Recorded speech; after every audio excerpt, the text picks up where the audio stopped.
السلام علیکم ناظرین، میں سیدہ زہرا عابدی آپ کی میزبان. میں اپنے ذہن کو جمع کر رہی ہوں کہ میں کس طریقے سے مخاطب ہو سکوں ان لواحقین کی تعزیت کو جن کے پیارے سمندر برد ہو گئے. وہ کتنے معصوم تھے،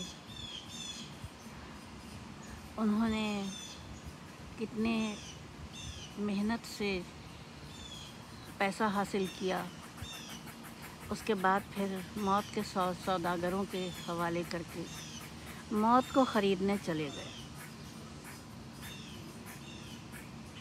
انہیں کیا معلوم تھا کہ یہ ان کی زندگی کا آخری سفر ہوگا.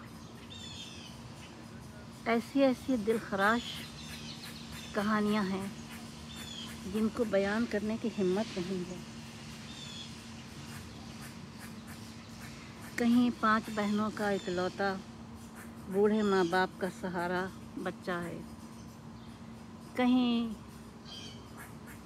کوئی پاکستان کے حالات تو آپ ساری دنیا ہی اب تو جان چکی ہے، اس میں کوئی وہ نہیں ہے، دو رائے نہیں ہے.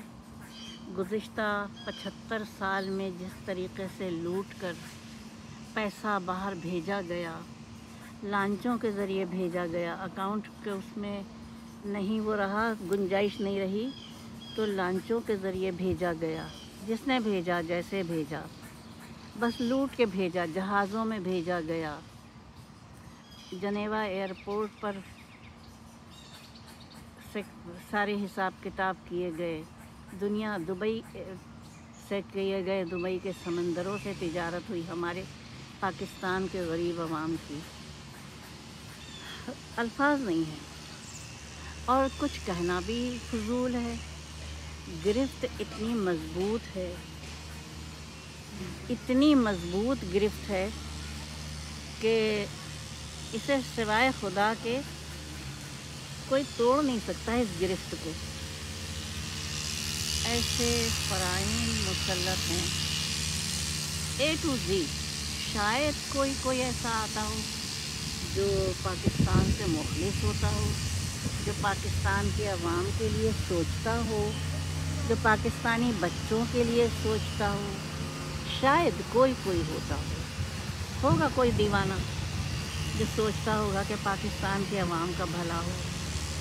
ورنہ تو جو آیا اس نے جس طریقے سے ہوا بے نامی اکاؤنٹ میں بھیجا.